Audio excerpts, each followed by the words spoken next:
Hi guys, it's Laran. I am just minutes after turning the television off after watching episode 2, The Ghost Monument, which is the second episode of the 11th season of our fabulous Doctor Who.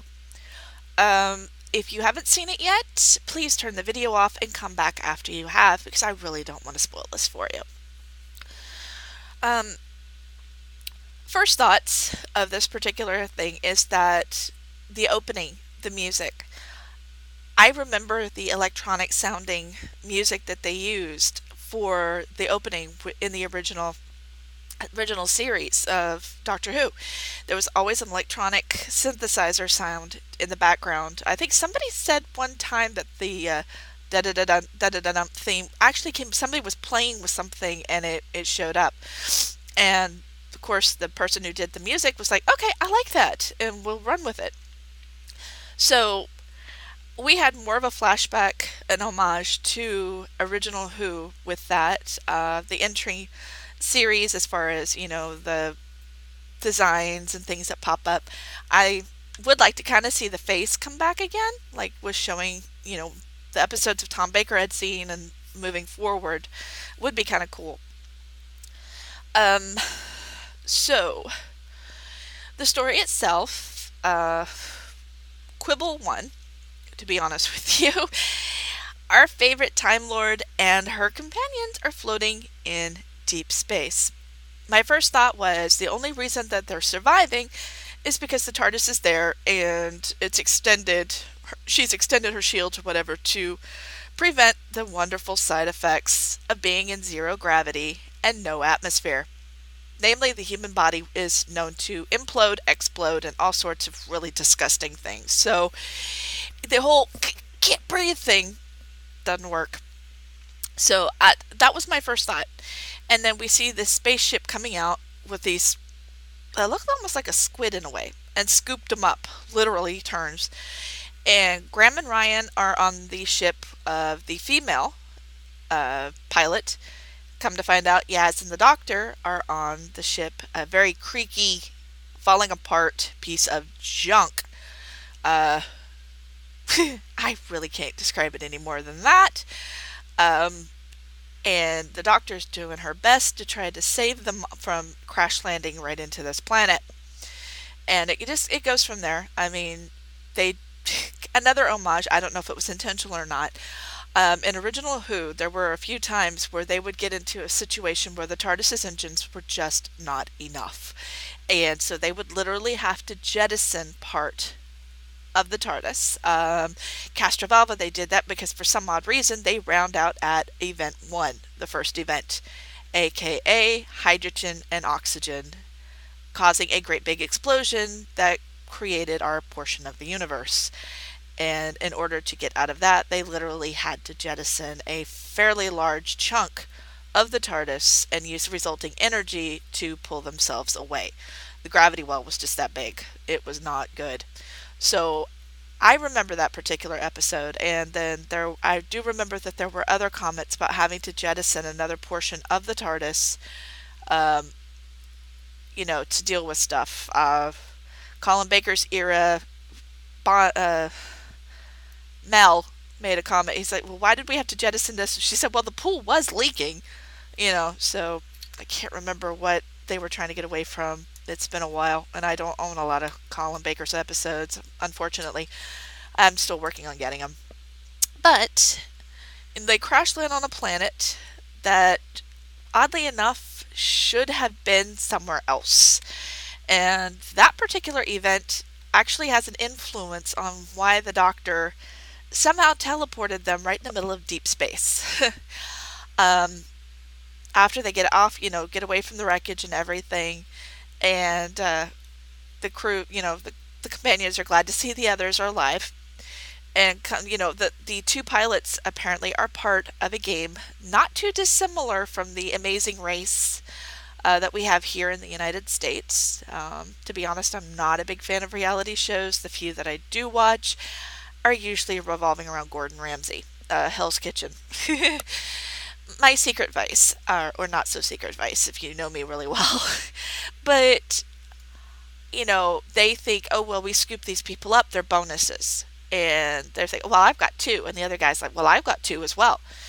And there's this, they crest this area and there's this massive tent set up. And the doctor, of course, is just like, what is going on? This planet is incredibly inhospitable.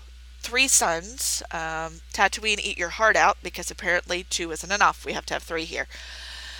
Um, they walk in, and that's when the doctor finds out that this is part of a game.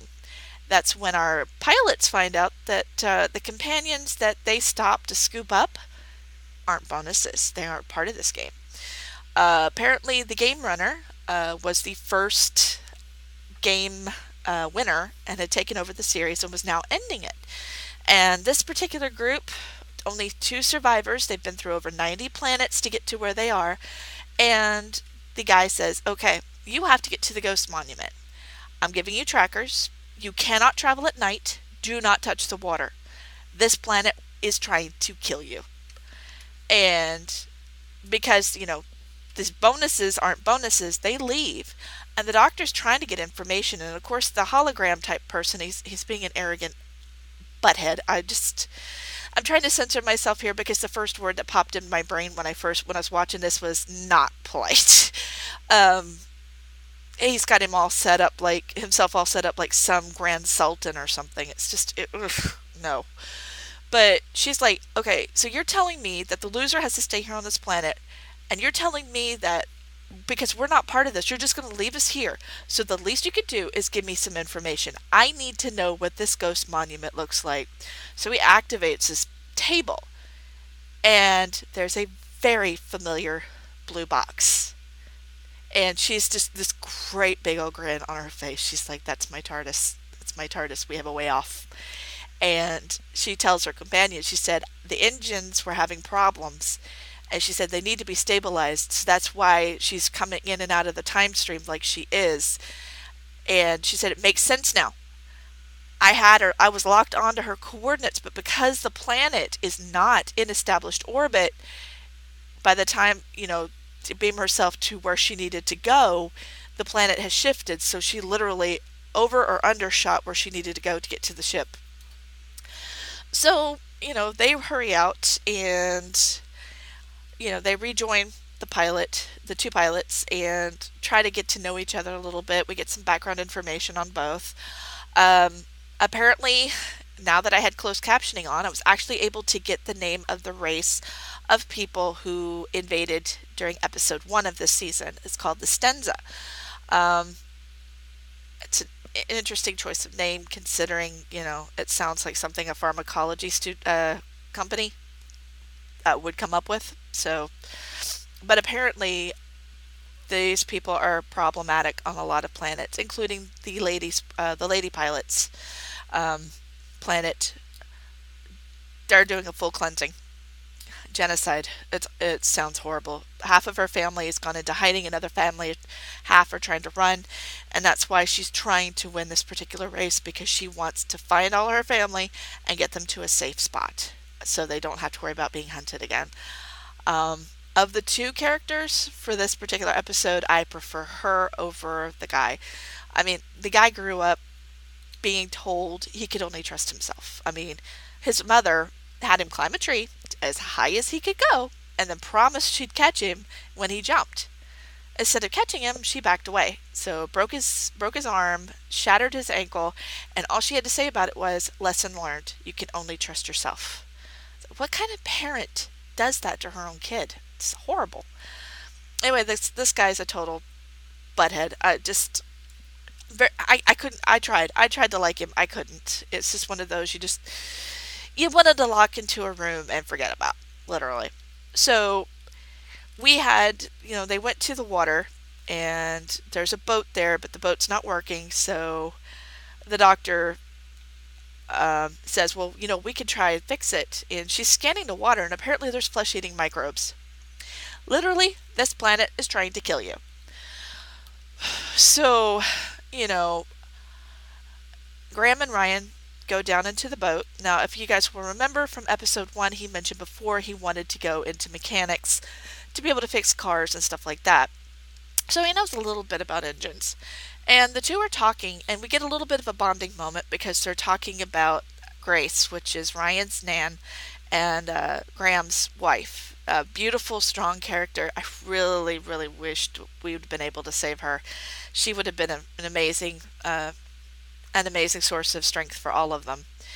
And the moments there, they're talking about her, and then all of a sudden, they pull apart again. And Graham told him, said, you need to talk about this. You need to face this. And Ryan's like, all you do is talk about it. I can't deal with it. And then Ryan figures out what's going on, and the doctor comes in and she's helping with it. Apparently it's a solar-based battery. And so we get a little bit about the background while the ship is, heading through.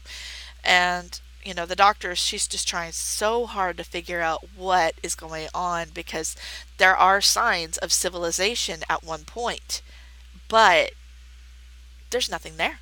I mean, it's literally, you've got water that will eat you. You've got temperatures that are just really, really bad. With 3 suns, I mean, I would take a lot of adaptation for an evolution to be able to survive in that type of environment. And, of course, the whole don't travel at night. So they get to the ruins that they have to cross, and things go from bad to worse. They get a lot more information about the former occupants of the planet. It's crazy. Let's see, we have a moment where these bots show up, an alarm gets triggered, and these bots show up, and for a few minutes, it's cool. Not a problem. Then the male game guy, while he draws his firearm, he sees a bot and he fires on it, which moves them from dormancy to, oh, we're being attacked, so we need to hunt everything that's in our territory. And the doctor is trying really, really hard. She's telling them, swerve. They're designed for straight shots. They're not very adaptive. And they get underground, and she realizes where they are. It's a sniping range. And Ryan grabs, one of the weapons, and he says, we've got it. We can get out of here. And she's like, no guns. She said, I haven't survived this long without having to resort to that. I'm smart, and brains over guns. And I think Chibnall kind of went into, at least I took it this way, and you guys may have taken this or may not have. If you have, just let me know. I'm curious. But it was kind of like the whole thumbing your nose at the censors who are saying video games and TV shows cause violence in schools and in real life, And, Ryan comes out, it's like Call of Duty, and he's literally kicking butt until he runs out of ammo and can't find the reload button. So the actor, I don't know how long it took him to do this, or even somebody to convince him. He's repeating himself all over and over again, and his voice goes an octave higher, to the point where it's like he's almost in girl range. And I'm sitting here going, is he okay? Did he hurt himself? It's that weird. So the doctor, using her brain, was able to neutralize the robots, and they go through some more tunnels and find evidence of what happened. Apparently, some scientists were brought in at the threat of their family, stating that they needed weapons, and apparently things got badly out of control to the point where I think the weapons wound up killing off most of the planet. And, we've got these strips of fabric that seem almost sentient. I have no clue what this thing was, and they're trying to smother, and it's like mummy wrappings trying to turn you into a mummy. It was just weird. And they managed to get out of the tunnels and into a field, and Ryan mentions, he's like, she runs a scan, the doctor runs a scan, and she's like, there's a acetylene up top, and Ryan's like, I know what that is, it's a gas. And so he's trying to get up the ladder, and as you guys may remember, he's got dyspraxia, which means he is not the most coordinated on the ground, on the ladders, on a bicycle, what have you. It's a legitimate condition. And the doctor's encouraging him. Yaz is encouraging him. She's like, "You're amazing." That's what the doctor told him. He said, "Focus on the facts of acetylene." And they get up there, and I mean, they're commenting it smells like garlic up here, which I've only been around acetylene in very small doses, so I really didn't know that they had that particular smell, which is an interesting fact. Kudos to the researchers. And so they're standing in, and you can hear this voice talking to them. I don't know if there was like a psychic entity controlling these things, the the ribbons or fabric, or what it was. There was never really an explanation for this. And they're talking about, oh, we're going to feed off of your sorrow and your fear. And then the doctor says, I've got several lifetimes worth of it. She's trying to draw attention. And they bring up something that there's not an answer for yet. I'm curious as to whether or not we're going to receive one. He was looking for the timeless child. Now, the first season of Doctor Who, and I'm dating going back 50 years, the first episode was called An Unearthly Child, was hinting towards Susan, who was the granddaughter of the Doctor, a Gallifreyan herself. For some reason, she chose Susan instead of, a Time Lordy type title. And she wound up staying on Earth, fell in love. The Doctor, even though she was planning on going home, going with the Doctor, he locked her out of the TARDIS and said, follow your heart, even though it was breaking his. So I'm wondering if it may be something hinting back towards her, and I'm hoping not. I really am hoping not, that there was another child, maybe sired by the Doctor, that we don't know about. I'm hoping if that's the case, it was with his wife on Gallifrey and not with one of those blasted women who shouldn't have been there to begin with. I will probably have my own rant on Rose and River. Although Rose and River are very popular characters for a lot of people, I had a lot of issues with them, so I'm not going to touch base on that right now. But it is curious because it took a moment for the Doctor, and there was a look of almost pain and panic on her face when it was brought up. And then, you know, with hints, they managed to light up a self-lighting cigar that the pilot was carrying and ignite the acetylene. Really great way to get away from the ribbon monsters. And that's when the pacing of the story goes from fairly well to the last 10 minutes. We've got to resolve this, and there's too many questions that aren't answered. And I wasn't exactly pleased with it. The tent's there, and the guy and the girl are fighting over who's going to win. And she's saying, well, you've been injured and everything, I can get there first. And the Doctor says, I have an idea.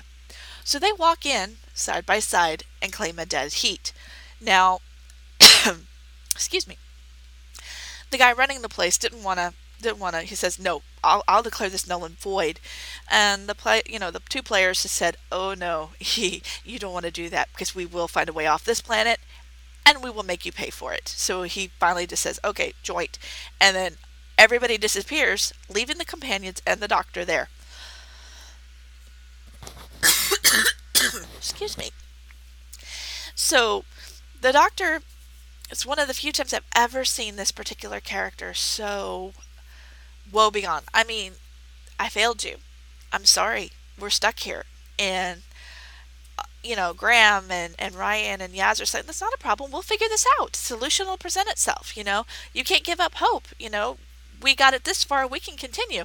And she's like, no, we won't survive another rotation. I mean, they're trying so hard to bring her spirits up. And all of a sudden, the sound every Whovian knows, even if it's muffled for a while and it starts to get louder, we instinctively recognize the sound of the TARDIS's engines as our favorite ship tries to materialize in this plane.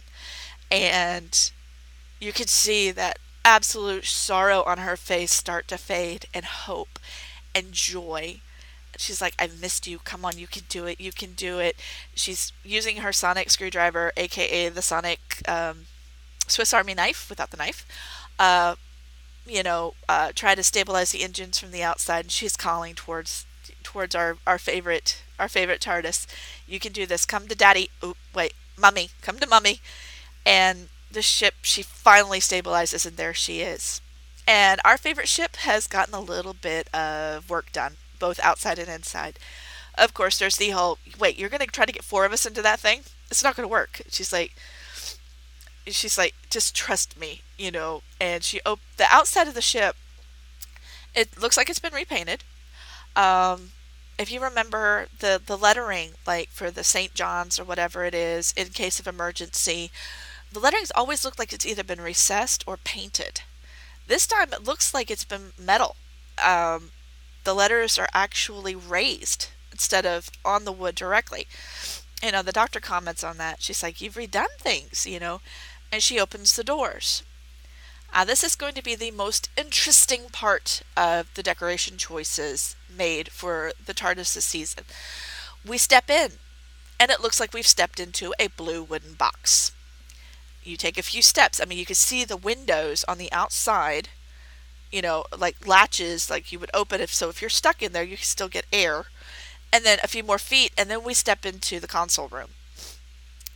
It's it's alien. It's hard to describe. There's these looks like almost like some sort of design, metal design instead of the walls when you first come in, and it's knotted but not. It's you'd really have to see it, and it's unique. I've never seen this particular. The roundels are gone for the most part. Looks like there may be a few recessed in. It looks like it's glassed in with lights instead of the traditional roundel that we were used to seeing. Um, the console itself is unique in some ways. There's a few additions, but it does remind me back to the old flashback of the steampunk look again, which I was fond of, but at the same time, when I first saw it during Eccleston's episodes, my first thought was, dude, what the heck? You know, it just looks like somebody cobbled something together. But I know it grew on me, and I think this one will too. There's some unique features to it. There's an hourglass that she flipped, and then there was a discussion: is this a spaceship? And they're looking at each other like, this is a spaceship. She's like, and a time ship, and they just stare at each other, and they're like, really? So I have a feeling they're probably going to try to con a few adventures out of her before they go home. Um, Yaz doesn't seem like she's 100% thrilled. Ryan and Graham, on the other hand, are like two kids in a candy store. It's like, this is so cool. So we'll see what happens as far as that's concerned. A couple of nitpicks that I have. Again, the pacing of the final part of it was a little too fast for my liking. I enjoyed the one-liners. There were a few comments about, you know, her regeneration and how things are different, and so I'm really enjoying that particular part, simply because, as I said in my last two videos, is that there's a lot of change for the Doctor right now, and so we're gonna have to see if this continues, and I hope the writers do, because you know, going from male to female, it's a very big experience, and the Doctor will need time. But the other nitpick I have is that there's the whole uh, back to the sonic screwdriver. Again, I have a love-hate with that thing. I love that she created it. I love the design of it because it's so clunky. She used it for scanning, which I didn't have an argument with. I mean, it's not a tricorder, obviously, different fandom, but it serves a little bit like one, and so I can say, okay, I'm cool with that. The biggest issue I had is there's this hatch. And if you remember this, if you watch any of those old Navy movies, or, you know, they've got, it's manual. You have to turn it to lift the hatch. Sometimes you see them on the doors in vessels as well. Now, this is all manual. There's no computer. There's nothing that the sonic screwdriver should be able to manipulate. Yet she was able to get a hatch to unseal itself and lift just via a simple little device. To me, that kind of pushes it way too far. I mean, she could have just been joking around with, trying to do it herself and having the guys do it or something. I don't know. But it was not a good decision in my mind. I think it was overuse. Little is a good thing, but after a while it just gets to be too much. So Hopefully they'll cut back on that. We'll see. But my favorite part of tonight's episode, before we begin on that part, I'm gonna have you flash backwards a few decades. John Pertwee um, takes over as the third Doctor. Because of financial problems that the BBC was having, they grounded the Doctor through the final episodes done by Patrick Troughton. Excellent actor, by the way. Fabulous Doctor. So when he regenerated, it was a forced regeneration, and the TARDIS, basically certain parts were either frozen or removed. And so the TARDIS was literally grounded. Um, the thought was, instead of having to come up with new planets every week, we could just drive down to Dover, drive over to wherever, film there, and it's cheaper. And actually, it was kind of neat being able to have him grounded on Earth, because it was locations and places that people can identify with. It's much like showing up in Cardiff.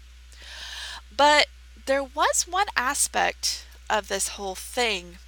Pertwee did show that he, even though he was a doctor of the people, he still showed that he was alien. And one of the things that the actor, I guess he cooperated with the writers, he practiced a martial art called Venusian karate.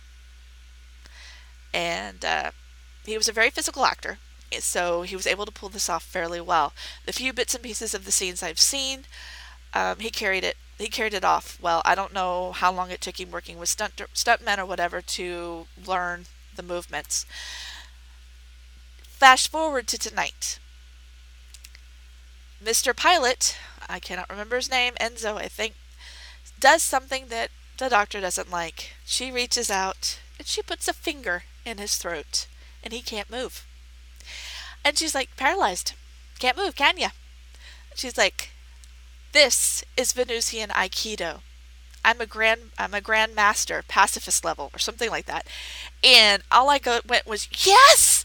Finally! It shows back up. We've been waiting for generations, regeneration after regeneration, and it's there. It's there. I don't know what made them decide to do it. I was thrilled. So I'm hoping that shows up more, because Jodie seems to be a more physical actress, and there's a good chance she could show us more with this. And heaven knows it wouldn't take much to come up with a mingle of some traditional Aikido with some oddball movements, and you're good to go. I like the fact that they named it Aikido, because it's a more Aikido and Hapkido, both pressure points, joints, breaks, things like that, but it's less life-threatening than, say, the form of Taekwondo that I have seen practiced before. Granted, I'm not a martial arts specialist. I'm not claiming to be. I just think it's rather interesting that they chose to call it that instead of karate. Although, in this day and age, a lot of the forms and styles are being mixed. So, it's pretty awesome. I was bouncing on the bed. My cat thought I was insane. But I'm like, you don't understand. I mean, it was made canon, and it hasn't been used in decades. So, yes, am I excited about it? Heck yes. And so, yeah, this ought to be fun. Next episode, I'm not entirely certain. It looks like it may be dealing with Rosa Parks. So, if that's the case, we have a potential another political hot potato. So we'll see. But anyway, if you've watched this, if you've watched the episode, just leave me your comments, because I am really, really curious now as to what your thoughts are on all of this. So, see you guys next time. Enjoy your episode if you see it for the first time, or if you're seeing it for the third time, depending on where you are. I'm really curious as to what your thoughts are, and I will be snooping YouTube to see about reactions from other people as well. So, you guys have a great night, and enjoy yourselves.